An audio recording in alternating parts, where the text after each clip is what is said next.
राधा राधा राधा राधा राधा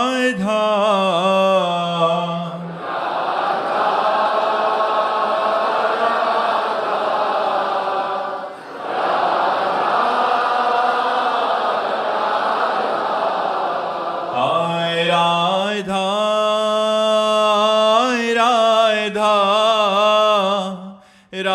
राधा राधा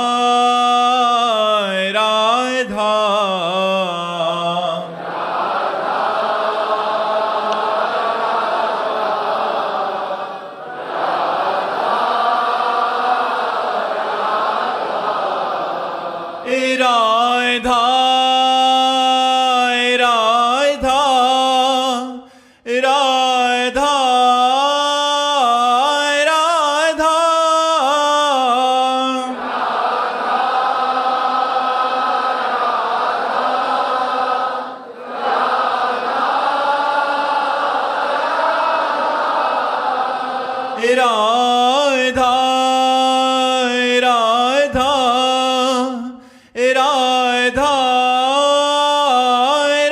राधा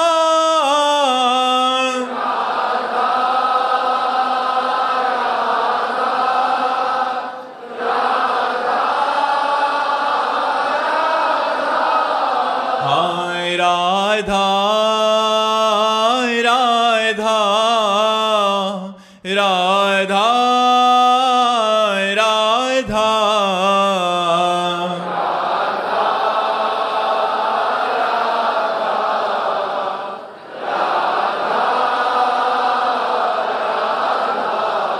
हाय राधा राधा राधा राधा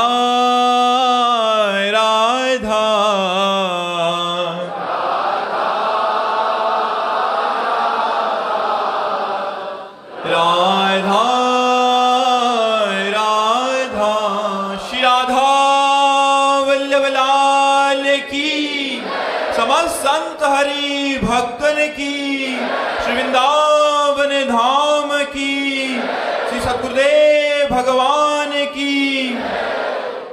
रामकृष्ण मित्तल जी। राधे राधे महाराज जी। महाराज जी थोड़ा व्यवहारिक प्रश्न है, बट आज समाज को इसकी बहुत जरूरत है। महाराज जी कह रहे हैं कि बहुत प्रयासों के बाद भी पत्नी का सास के साथ अच्छे संबंध नहीं रहना, जिसका कारण फिर पति से लड़ाई। ऐसे में पत्नी का धर्म क्या है और पति का धर्म क्या है, और ऐसे में महाराज जी कैसे बाहर निकला जाए, क्योंकि हर घर में देखो समस्त अशांति का कारण अपनी सुख वासना है, अपनी अनुकूलता है।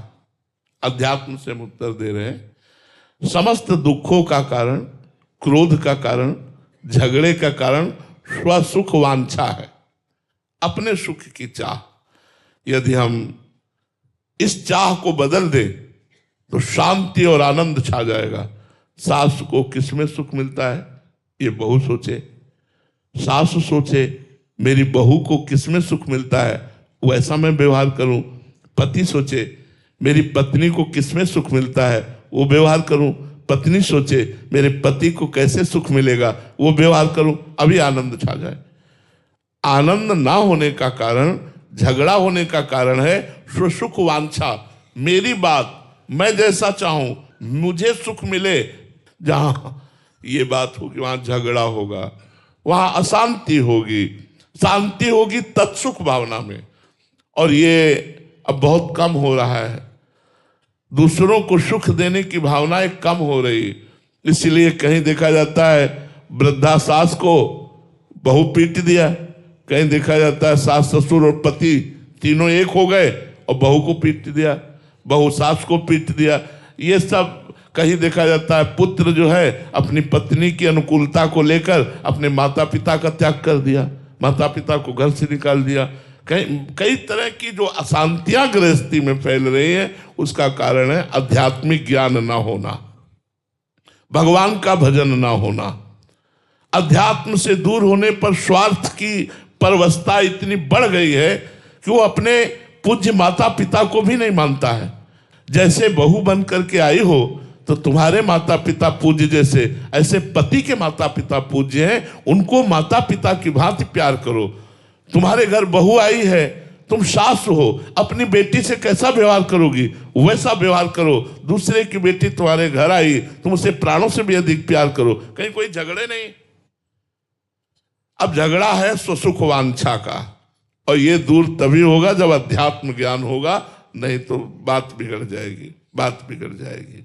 आनंद तभी आएगा जब पत्नी को पति प्राण समझे और पत्नी पति को प्राणेश्वर समझे, मेरे ईश्वर है, मेरे परमेश्वर है, और सास ससुर को भगवान मानकर उनकी सेवा करे, सास ससुर अपना बेटा मान करके बहू को दुलार करे, अभी पूरा परिवार आनंदित हो जाए। ये जो स्वसुख वांछा है, ये बिना सत्संग के, बिना नाम जप के, बिना साधु संग के दूर नहीं होती। मातृ देवो भव, पितृ देवो भव, इन्हीं से भगवान मिलेंगे, इन्हीं से सुखी रहोगे, इन्हीं के आशीर्वाद से तुम आनंदित होगे। इसलिए चाहे वो सास ससुर हो, चाहे वो माता पिता हो, इनका आदर करो। यदि उनका कट व्यवहार है तो सह जाओ, उनको उत्तर मत दो, तो भगवान की कृपा तुम पर बरसेगी और भगवान तुम्हें निहाल कर देंगे। घनश्याम जी जोधपुर से। राधे राधे महाराज जी। महाराज जी, हनुमान जी को ज्ञानियों में अग्रगण्य कहा जाता है, परंतु उन्होंने ज्ञान मार्ग ना चुनकर भक्ति मार्ग का अनुसरण क्यों किया?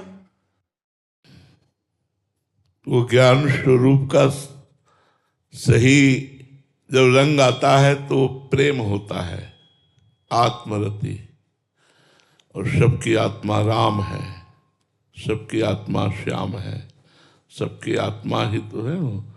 तो सच्चा ज्ञानी तो वही है जो भगवान की सेवा में और भगवान के नाम रूप लीला धाम में रति करता है। जैसे गरुण महाज्ञानी गुण राशि, गरुण जी को क्या कहा गया?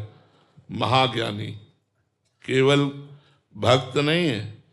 और गरुण जी जैसा भक्त कौन होगा जिनके ऊपर भगवान निरंतर विराजमान रहते हैं, भगवान की सवारी है, भगवत पार्षद हैं गरुण जी महाराज, हर समय भगवान के सेवा में रहते हैं। उनके लिए आया गरुण महाज्ञानी गुण राशि। विश्वामित्र जी महाराज गुरु भाव से ही सही, लेकिन इष्ट भाव से राम जी को लेने गए थे कि मेरे इष्ट का अवतार हुआ है और वो इष्ट हमारे यज्ञ की रक्षा करेंगे, और कुछ दिन उनको शिक्षा देने की सेवा का हमें स्वांग करना पड़ेगा। विश्वामित्र महामुनि ज्ञानी कैसे हैं? महाज्ञानी। सनक सनंदन सनातन सनत कुमार चारों ब्रह्म ऋषि कालातीत अवस्था को प्राप्त हैं, हर समय 5 वर्ष की अवस्था में रहते हैं, लेकिन उनके श्रीमुख से क्या निकलता है? हरि शरणम हरि शरणम हरि शरणम। जहां से भी ज्ञान किसी को भी मिला हो, सबके गुरु भगवान शिव हैं ज्ञानियों के। समस्त चराचर ज्ञानियों के गुरु शिव। वंदे बोधमयम नित्यम गुरुम शंकर रूपिणम, और स्वयं भगवान शंकर भगवान का चरणोदक अपने मस्तक पर धारण किए हैं।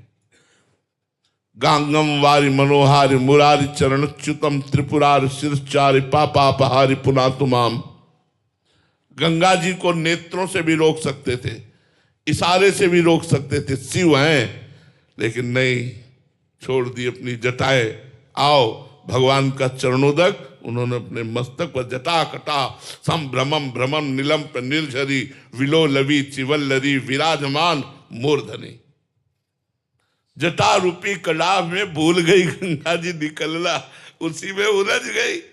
तब धारा छोड़ी, अलकनंदा, मंदाकिनी, भागीरथी, 3 रूप में प्रकाशित हुई। सही ज्ञान का स्वरूप है प्रेम, चाहे वो आत्म प्रेम कहो या राम प्रेम कहो।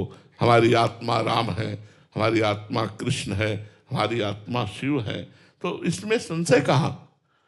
इसमें संशय कहाँ? भक्त कोई अज्ञानी होता है क्या? भक्त का ज्ञान तो अमोघ होता है। और भगवान कोई व्यक्ति है क्या? भगवान कोई नानात्व में है क्या? भगवान तो परब्रह्म परमात्मा है। चिदानंदमय देह तुम्हारी विगत विकार जान अधिकारी। कोई ज्ञानी पुरुष ही जानता है कि ब्रह्म का मूर्तिमान स्वरूप भगवान राम है। जिस समय जनक जी से बड़ा कोई ज्ञानी नहीं है। क्यों? क्योंकि श्री सुखदेव जी जैसे ज्ञानी महापुरुष जनक जी को अपना गुरु माना है।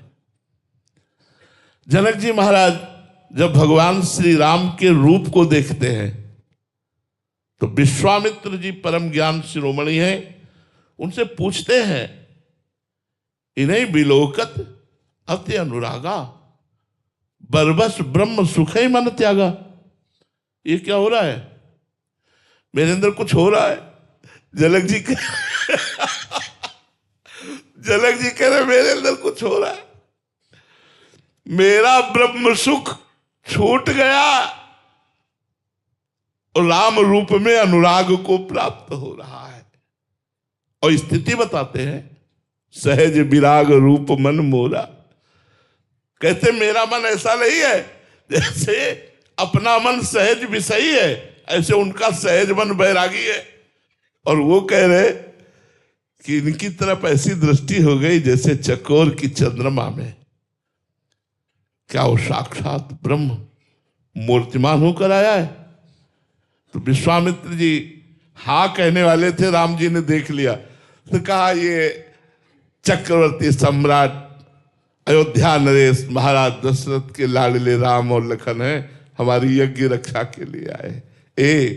कौन ऐसा है जो भगवान के रूप को देख करके अपने और किसी सुख में स्थित रह सके? क्योंकि मूर्तिमान ब्रह्म मूर्तिमान आत्मा भगवान राम है। तो ऐसा सोचना कि हनुमान जी ज्ञान मार्ग के पथिक क्यों नहीं बने। तो हम तुम्हें से सबसे बड़े ज्ञानी की बात कहते हैं। जो वेदांत दर्शन है उसके गुरु है शंकरम शंकराचार्यम। स्वयं भगवान शंकर ही शंकराचार्य के रूप में, और भगवान शंकर वैष्णवाचार्य हैं। भगवान ही हनुमान जी के रूप में आकर राम जी की आराधना कर रहे हैं। भगवान शिव ही 11वें रुद्र का अवतार हनुमान जी का रूप धारण करके वो सेवा में लगे हैं। अभी ज्ञान का रहस्य समझा नहीं। ज्ञान है अज्ञान का त्याग करने के लिए, ज्ञान है भगवान से प्रेम करने के लिए।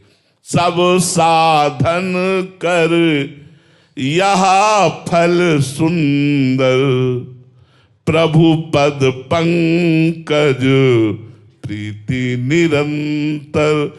भगवान के चरणों में प्रेम हो जाना यही सब साधनाओं का फल है। सब साधनाओं का साधन सिद्ध रामो पग नेहु, मोहि लखी परत भरत मत एहु। वशिष्ठ जी परम ज्ञानी, जनक जी महाराज परम ज्ञानी, वो दोनों निर्णय करके कहते हैं कि मुझे भरत जी का मत ऐसा लगता है कि समस्त साधनाओं की सिद्धावस्था भगवान के चरणों में प्रेम हो जाना है। कौन ऐसा ज्ञानी है जो भगवान से प्रेम नहीं करता? क्योंकि भगवान ज्ञानियों की आत्मा है, योगियों के परमात्मा है, भक्तों के भगवान है और प्रेमियों के लाड़िले हैं। वही है एको ब्रह्म द्वितीयो नास्ति। तो ज्ञान का तो फल यही होगा ना भाई। आप ज्ञान का फल क्या समझते हैं? भगवान से विरोध कर लेना या भगवान की आराधना न करना। सच्चा ज्ञानी तो वही है जो आत्मस्वरूप भगवान की आराधना में लगा हुआ है। आप देखिए समस्त संन्यास परिकर जितना भी है वो बिना आराधना के थोड़ी है, सब आराधना में लगे। कोई नारायण नारायण कर, ये भी तो आराधना। शिवोहम शिवोहम शिवोहम सोहम स्मृति वृत्ति खंडा, वही तो बैठे हुए हृदय में, और कौन है? तो इसलिए ऐसा विचार करना ठीक नहीं है कि हनुमान जी परम ज्ञानी होकर भगवान की भक्ति को क्यों स्वीकार किया। क्योंकि भक्ति में ही ज्ञान वैराग्य का सफलता है। ज्ञान वैराग्य की जो सफलता है वो भगवान के प्रेम में है। स्वयं भगवान शिव भक्ति करते हैं, फिर औरों की तो बात जाने दो। नीतू जी, राधे राधे महाराज जी। महाराज जी, गुरु को हृदय से धारण करना या गुरु से दीक्षा लेकर ही गुरु बनाना आवश्यक है? दोनों में से? वैसे पहली पद्धति है गुरु को हृदय में धारण करना, और दूसरी पद्धति है दीक्षा लेना। क्योंकि बिना दीक्षा और उपदेश के केवल धारण करने मात्र से तो हमारी बात नहीं बनेगी। हमने आपको गुरु मान लिया, लेकिन आपकी बात ना सुने, आपकी बात ना माने, आपसे मंत्र दीक्षा लेकर के जप ना करें, आपके द्वारा दी हुई उपासना ना करें, तो हमें लगता है हमें सफलता प्राप्त नहीं होगी। हमें सफलता तभी प्राप्त होगी हृदय से हम गुरु माने और प्रगट में उनके चरणों के समीप बैठकर उनसे आज्ञा और उपदेश लेकर साधना करें, यही सार्थकता होगी। ऐसा स्वयं भगवान ने किया है। संदीपनी गुरु ऊपर बैठे हैं और द्वारिकाधीश नीचे बैठे हैं। जिनके श्वासों से चारों वेदों का प्रादुर्भाव हुआ, वो भगवान विद्या पढ़ रहे बैठे हुए गुरु के चरणों में। तो भगवान ने स्वयं पद्धति बताई है, तो हमको करना चाहिए ऐसा। अंजलि जी दिल्ली से। राधे राधे महाराज जी। गुरुदेव, आप कहते हैं कि जब तक भजन सिद्ध ना हो जाए तब तक कोई उपदेश मत करो और अपने भावों को छुपाए रखें। परंतु गुरुदेव, कोई बार बार कुछ पूछे या आपकी बात करता है तो भावुक होकर घंटों बातचीत हो जाती है। उपदेश करना और परस्पर चर्चा करना, इसमें अंतर है। मच्चित्ता मदगत प्राणा बोधयंता परस्परम कथयंत च माम नित्यम तुष्यंत च रमंत च।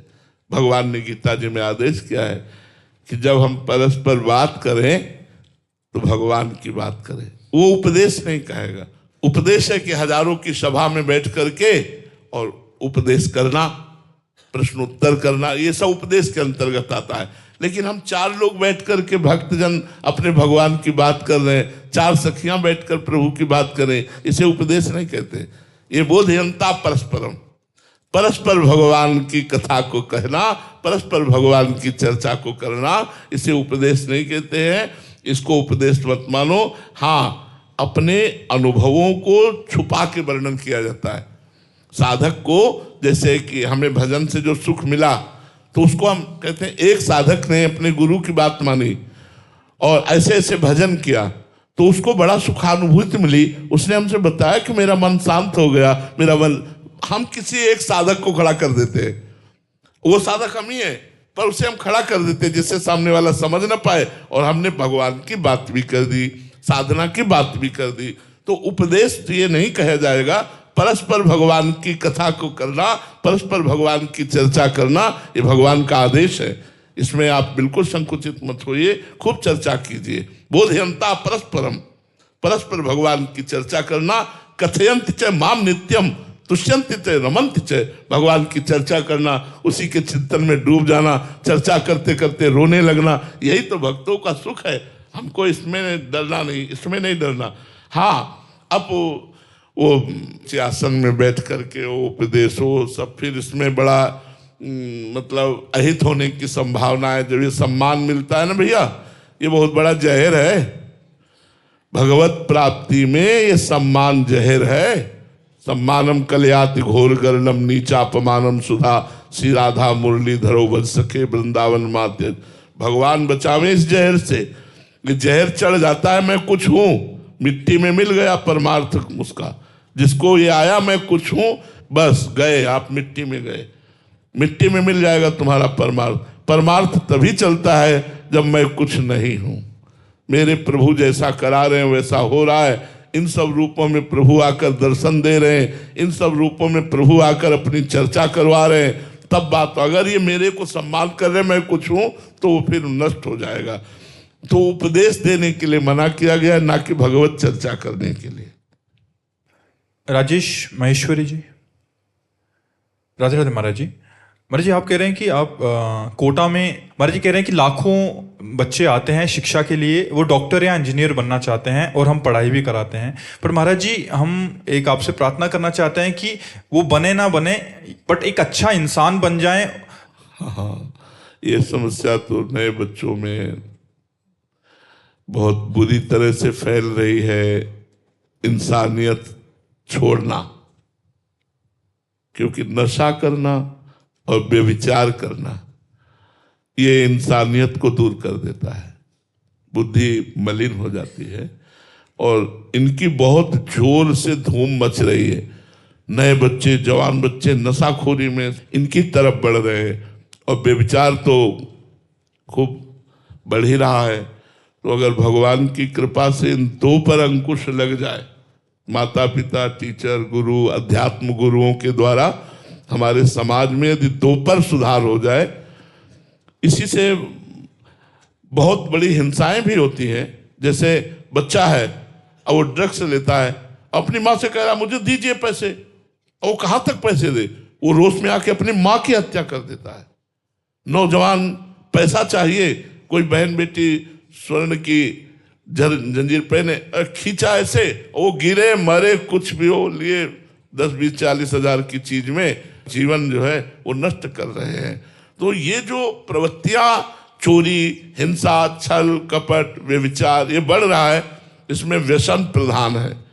व्यसन, कुसंग, दुराचार, ये प्रवृत्तियां बढ़ने के कारण हमारे समाज की जो नई पीढ़ी है उसमें बड़ी कमी हो रही है। अगर आध्यात्मिकता का प्रवेश हो जाए, जैसे बहुत से नौजवान सुधार की तरफ चल रहे हैं, जो सत्संग का प्रभाव, संत वाणी का प्रभाव पहुंच रहा है, ये बहुत बड़ी बात है कि आज का नौजवान संत वाणी सुने, आज का नौजवान संत दर्शन करना चाहे, आज का नौजवान संत से मिलना चाहे।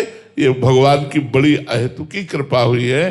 तो अगर हमारे अध्यात्म गुरु संत जन और आधुनिक गुरु टीचर जन और माता पिता ये सब मिल करके बच्चों को ऐसी बुरी आदतों से बचाया जा सके तो समाज सुधर सके। बहुत सुंदर बात आपकी रही कि वो डॉक्टर या मास्टर बने न बने, एक अच्छे इंसान बन जाए, एक समाज में रहने लायक बन जाए। बहुत सुंदर बात कही। इसके लिए 3 प्रयास हैं, एक तो आपका प्रयास, एक माता पिता का प्रथम प्रयास, और फिर आध्यात्मिक गुरुओं का प्रयास। जो हमारे भारत के आध्यात्मिक गुरु हैं वो जा करके समाज में ये जागृति फैलावें कि भगवान के नाम, भगवान के धाम, भगवान का रूप, भगवान की लीला, भगवान के मार्ग में कितना सुख है। इन बुराइयों से, इन पापाचरणों से दुख की ही प्राप्ति होती है। तो धीरे धीरे प्रभाव पड़ेगा संतवाणी का और हमारा समाज सुधर जाएगा। राधा जी जयपुर से।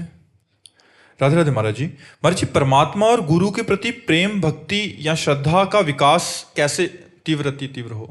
प्रेम मूल यह नाम है। जो गुरुदेव ने नाम दिया है उसी को जपो तो गुरु में भी आसक्ति हो जाएगी, वो गुरु ही इष्ट है ऐसा अनुभव होने लगेगा। नाम जप के बिना नहीं होगा। नाम जप करो, खूब नाम जप करो। जो गुरु ने नाम दिया है उसी पर विश्वास करो और खूब नाम जप करो। नाम जप के प्रभाव से इष्ट और गुरु दोनों में प्रेम हो जाएगा, क्योंकि प्रेम का मूल प्रभु का नाम है। और नाम जपते ही वासनाएं जो उत्पन्न होती है वो नष्ट होने लगती हैं। नाम जपते ही जो पाप है वो नष्ट होने लगता है। नाम जपते ही पाप की प्रवृत्ति नष्ट होने लगती है। इसलिए खूब मनोयोग से नाम जप करो। नाम जप से इष्ट और गुरु दोनों में प्रीति हो जाएगी। अर्चना राजहंस जी। राधे राधे महाराज जी। महाराज जी, ये भाव आपके प्रति बहुत सारे शरणागत परिकर का है, जो जिनके जीवन को आपने परिवर्तित किया है। महाराज जी, आप कह रहे हैं कि महाराज जी हम आपको थैंक यू बोलना चाहते हैं क्योंकि आपने हमारे जीवन की परिभाषा बदल दी। आपको थैंक यू बोलना चाहते हैं क्योंकि आपने जीवन मृत्यु का सत्य बता दिया हमें। आपको थैंक यू बोलना चाहते हैं कि हमारी आंखों से मैला आंचल हटा दिया और मनुष्य जीवन सरल बना दिया। महाराज जी, हम बहुत हल्का महसूस कर रहे हैं जीवन में, अभी आपका थैंक यू बोलना चाहते हैं। हाँ, हम आपको धन्यवाद देते हैं कि आपने हमारा प्रयास सफल किया। हमारा जो प्रयास है, वाणी रोज बोलते हैं, यदि आप स्वीकार न करें तो निष्फल ही तो है ना। तो धन्यवाद के पात्र आप हैं कि आप हमारे को सार्थक किया, हमारी वाणी को सार्थक किया, हमारे प्रयास को सार्थक किया। भगवान आप पर कृपा करें, सब पर कृपा करें और सबकी सद्बुद्धि दें और सब सत्मार्ग में चलें, सब सुखी रहें, सब स्वस्थ रहें। यही हम सब संतों की भावना है कि हमारा समाज सुधरे, हमारा समाज मंगलमय हो। भगवान हमारी बुद्धि भी शुद्ध रखें और आपकी भी बुद्धि शुद्ध रखें। आप स्वस्थ रहें, सब नाम जप करें। करिश्मा जी वाराणसी से। राधे राधे महाराज जी। महाराज जी, अगर गृहस्थ मार्ग भयभीत करने वाला लगे और भक्ति मार्ग में चलने का सामर्थ्य ना हो तो व्यक्ति को ऐसे में क्या करना चाहिए? दुचित कबों परितोष न लाही। चाहे जिस मार्ग में हो, कहीं भी हो, दुचित कबों परितोष न लाही। दो चित्त वाला कभी शांति आनंद को प्राप्त नहीं होता। पहली बात, गृहस्थ में भयावा कुछ नहीं है, कुछ नहीं भयावा है। भयावा है विरक्त में। मन काम सता रहा है, अब वो बार बार नाम जप से भी कंट्रोल में नहीं आ रहा है, हृदय जला रहा है, आकर्षण कर रहा है, अब ये भय है। मन लगता है कोई यार हमसे प्रेम से बात करे, भगवान तो बोल नहीं रहे। अब यहाँ किसी से प्रेम से बात करो तो फंस जाओगे, ये भी भयावह है। भयावह है तो वैराग्य मार्ग भयावह है, जिसमें संसार के समस्त रागों का त्याग करके भगवान से केवल अनुराग करना है। हमें लगता है गृहस्थ में जाना चाहिए, विरक्त में उसे जाना चाहिए जिसने जीवित मर जाए उलट याप में समाए, यह है दिलगिरी। जिंदा जो मरने के लिए तैयार, उसे वैराग्य में आना चाहिए। हर कष्ट सहेंगे, कभी किसी से कुछ नहीं कहेंगे, पूरा दृढ़ निश्चय, चाहे जितना कष्ट पड़े, ना भगवान से शिकायत और ना किसी से कहना और आप मिलो ना मिलो, मैं आपको छोड़ने वाला नहीं। पूरा जीवन ना मिलो, पूरा जीवन कष्ट दो, तो भी मैं आपके ही चरणों में रहूंगा, आपका ही नाम जप करूंगा, आपका ही दास कहाऊंगा। ऐसा दृढ़ निश्चय इस मार्ग में चल सकता है।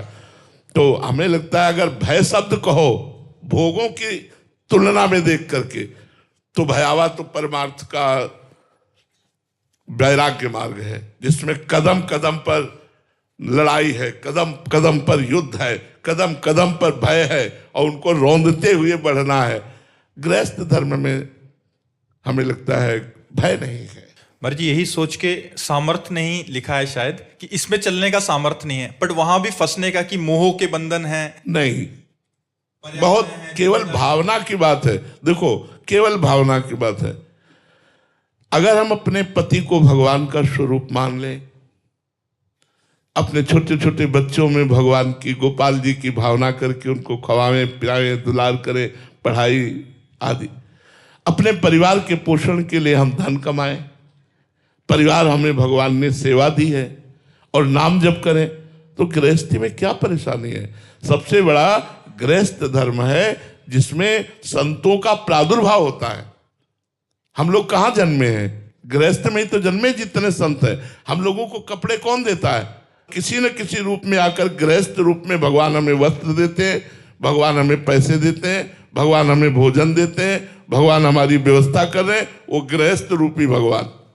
भगवान मुरली रख के नहीं आते हैं, मुरली रख के नहीं आते, भगवान इन्हीं रूपों में आते हैं और हमें अर्थ देते हैं, हमें भोजन देते हैं, हमें वस्त्र देते हैं। तो आप सोचो, धन्य है वो गृहस्थ जो मेहनत करके कमाता है, अपने परिवार का पोषण करता है, भगवान का नाम जप करता है, साधु महात्माओं के उदर भरता है, उनकी साधना को पुष्ट करने के लिए उनके वास की व्यवस्था, उनके वस्त्र की व्यवस्था, और इसके बाद अभिमान नहीं, उनके चरणों में प्रणाम करता है। गृहस्थ धर्म सबसे बड़ा मूल है। इसी गृहस्थ से संत उपजते हैं, इसी गृहस्थ में भगवान का अवतार होता है। इसलिए ऐसा तो ना सोचो कि गृहस्थ धर्म से भगवत प्राप्ति नहीं होती, गृहस्थ धर्म केवल फंसाने वाला, ऐसा ना सोचो। हाँ, उनको फंसाने वाला है जो सत्संग नहीं करते, नाम जप नहीं करते, नशा करते, गंदी बातों में ही मन को लगाए रहते हैं। तो वो तो चाहे बाबा जी भी हो, चाहे गृहस्थ हो, तो फंसा फंसाया ही है। इसलिए मुझे लगता है कि आप हिम्मत करें, दो में एक को चुने और चलें। बीच में फंसने वाला ठीक नहीं रहता। बीच में तो बहुत ही दुचित कबों परितोष न लाई, एक मार्ग चयन कर ले। और प्रार्थना करेंगे कि एक मार्ग चयन करने में जल्दीबाजी न करें, बहुत सोच समझकर गृहस्थ में जाए, बहुत सोच समझकर विरक्त बने। जीवन में बहुत सी ऐसी परेशानियां आती हैं जिन परेशानियों को हम नहीं झेल पाते। कभी कभी ऐसी स्थितियां आती हो तो भगवान ही केवल बचाते हैं, चाहे गृहस्थ हो चाहे विरक्त हो। तो हम भगवान का आश्रय लें और भगवान से पूछें कि हमें गृहस्थ में जाना है या विरक्त में जाना है। अगर आप ना निर्णय कर पाओ तो वो व्यवस्था कर देंगे। पूनम जी जोधपुर से। राधे राधे महाराज जी। महाराज जी, आपने अपने सत्संग में कहा था कि अपने इष्ट के अलावा किसी अन्य से कोई उपेक्षा नहीं या सहायता नहीं मांगनी चाहिए, ये अनन्यता में कलंक है। यदि आपके किसी ग्रस्त साधक के जीवन में कोई समस्या आ जाए, जैसे कि नौकरी चले गई या कोई अन्य समस्या आई, तो क्या वो किसी सांसारिक व्यक्ति से सहायता मांग सकता है या इसमें क्या भाव रखे? अगर पक्की निष्ठा है तो मंगबो भरो न पाप सो जो प्रभु राखे टेक। अगर भगवान से टेक है तो मेरी नौकरी छुड़वा दिए, मैं भूखा रह करके तुलसी दल और चरणामृत से काटूंगा, लेकिन किसी से मांगूंगा नहीं। तुम्हारी करज हो तो हमें जिलाना, हमारे परिवार को जिलाना। निष्ठा इसे कहते हैं। अब इतनी निष्ठा ना हो तो मांग लो, इतनी निष्ठा ना हो तो मांग लो।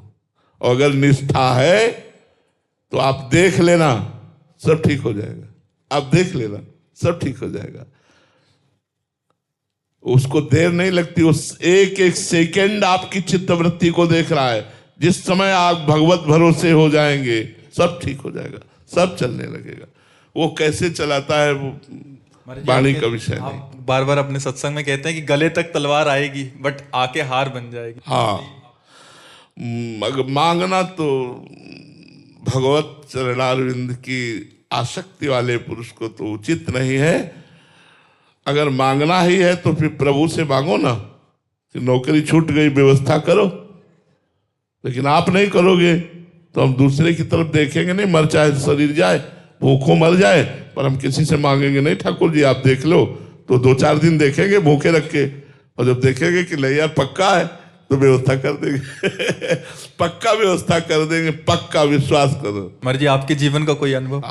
बहुत ही सब जीवन है, सब संतों का अनुभव ही है, जीवन ही का अनुभव है। हम वो व्यक्ति हैं जिसके पास 1 इंच जगह नहीं, 1 कवल खाने के लिए नहीं, 1 रुपया नहीं, 1 व्यक्ति नहीं।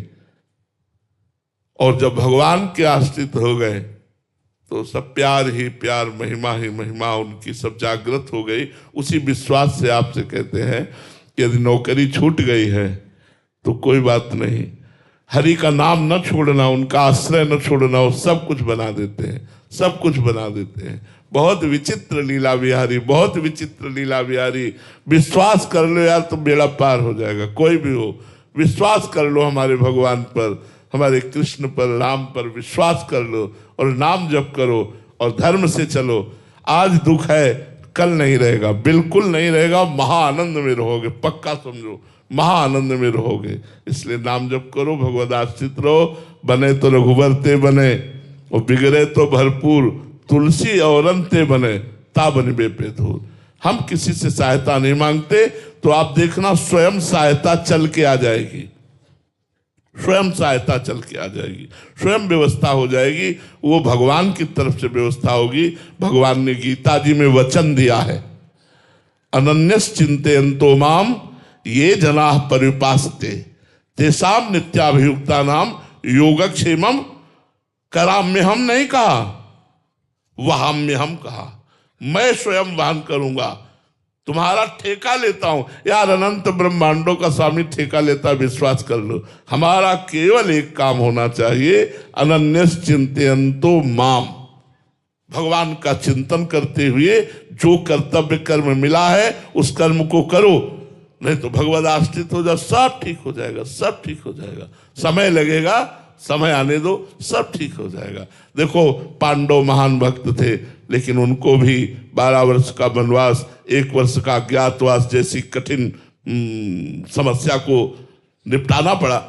फिर आखिरकार अंततोगत्वा चक्रवर्ती सम्राट पद पर महाराज युधिष्ठिर बैठे, पर बीच में ये दुख सुख के थपेड़े आते हैं। भगवान भी अवतार लेते हैं तो लीला करके दिखाते हैं, दुख सुख के थपेड़े जिंदगी में आते ही हैं। इनको सहो, अपनी निष्ठा पे रहो।